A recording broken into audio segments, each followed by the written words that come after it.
This episode is brought to you by Allstate. Some people just know they could save hundreds on car insurance by checking Allstate first. Like you know to check the date of the big game first before you accidentally buy tickets on your 20th wedding anniversary and have to spend the next 20 years of your marriage making up for it. Yeah, checking first is smart. So check Allstate first for a quote that could save you hundreds. You're in good hands with Allstate. Savings vary. Terms apply. Allstate Fire and Casualty Insurance Company and affiliates. Northbrook, Illinois. Hey, Atlanta. Apple is open for small business. That's right. We're here to make starting and running your business simpler. With privacy and security built in on all devices, it's easy for you to protect your customers' data. And if you need hardware or software support, you'll get advice from business experts at no cost whatsoever. So you can focus more on the soup du jour and less on, the other stuff. At Apple, we're open for your small business. Go to apple.com/small business or visit an Apple store to learn more. So I'm excited for this game with the Buffalo Bills and the Baltimore Ravens. And the main reason I say I'm excited for it, because I think it's just going to be a shootout. I've been seeing so much information about Josh Allen, Lamar Jackson, and what they'll do in going against each other. Oh, these two actually made their debut in the NFL against each other. And what do you think about this opponent? What do you think about that opponent? These two are both MVP candidates as well. So it's a lot of different things that's lining up to make this matchup interesting. But I'm going with the Baltimore Ravens to win this matchup here. And the reason I'm going with the Ravens is because not only did they smack up the Bills earlier in week 4, they beat them 35-10 in week 4, but the Bills gave up 200 rushing yards to Derrick Henry only, just to Derrick Henry. And then also, you got to remember, too, in that game, Josh Allen was sacked multiple times, being 3. And I just ultimately believe that the Ravens defense is going to be too much for the Buffalo Bills, and that run game is going to be unstoppable in that game against the Bills. Because the Bills aren't that great defensively. They've allowed multiple teams to put up 30-plus points on them, whereas the Ravens have only allowed one team to put over 25 points, and that was the Cincinnati Bengals. That was it. Nobody else. Now, there is some doubts, don't get me wrong, because Ravens, they're not a perfect team. Yeah, I know I throw the stat out there about their defense, and they're put together. They don't allow that many points from other teams. But you got to consider, man, the Ravens, they're dominant on the offensive end, leading the NFL in rushing in the regular season, also in the playoffs so far. And then they're also led the NFL in sacks in the regular season, and they're also leading the playoffs in sacks right now.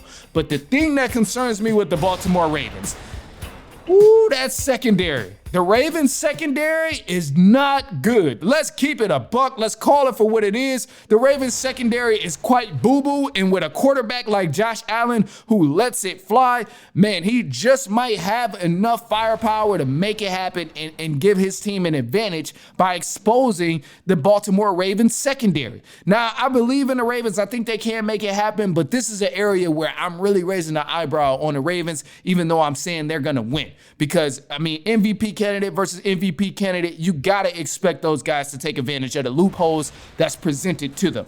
Now, ultimately, Ravens, I think they win. But the only way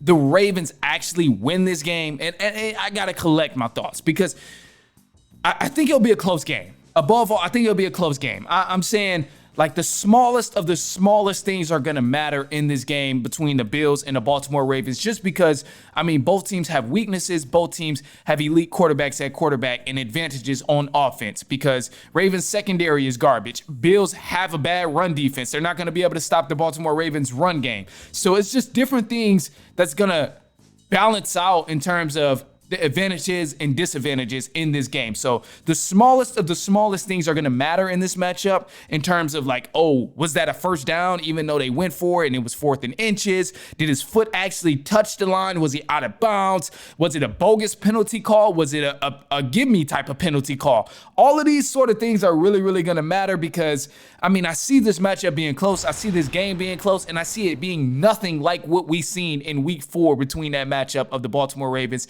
and the Buffalo Bills. That was a slaughterhouse, and I would be very, very surprised if we walked into a game and seen that happen again come Sunday. I would just be shocked. But above all, I'm going with the Baltimore Ravens for the win. I think it's going to happen. All right, look, I got another team here because another matchup that I wanted to explain was the Philadelphia Eagles and the Los Angeles Rams. So Eagles and the Rams, I think this is going to be a good matchup.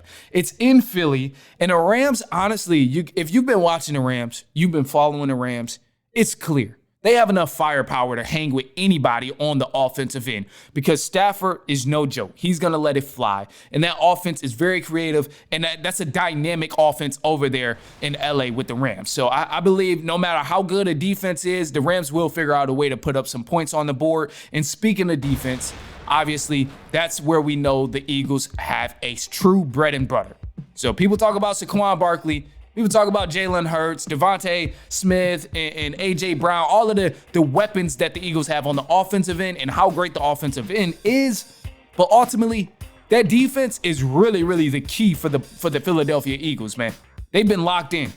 They're first in defensive passing yards allowed in this previous season, and then they're also first in total yards allowed through this past season. So Eagles, they've been on a tear. They cover well, they tackle well, they're physical at the line of scrimmage, and they're physical when you're talking about the secondary. So, I like the Eagles for this matchup, but you definitely don't want to have a bad game. You definitely don't want to slack, and you damn sure don't want to give the Rams extra possessions because that's when they can begin to become a type of Rams are crawling back into this game.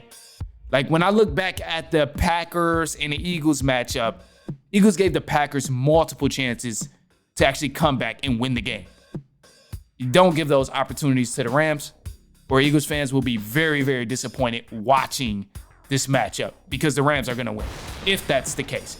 Anyway, other than that, man, I got the Eagles for the win. I got them taking the dub, and then they'll go on and play the Detroit Lions for that conference championship. I think it'll be a great matchup. All right, look, so that's all I got for you today. Of course, I appreciate you kicking it with me. I appreciate you hanging with me, listening to the full episode. Of course, if you listen to the full episode, for those people who do, just listen to it all the way through. I rock with you heavy. I'm gonna leave y'all on a positive note, man. And the positive note is just, continue to push forward. Continue to push forward, regardless of, the emotion. I know sometimes, when we're trying to accomplish things, it's rough, it's difficult, it's uncomfortable, it's fucked. Excuse my language, but it's uncomfortable sometimes when we're trying to push for certain things that we're working toward.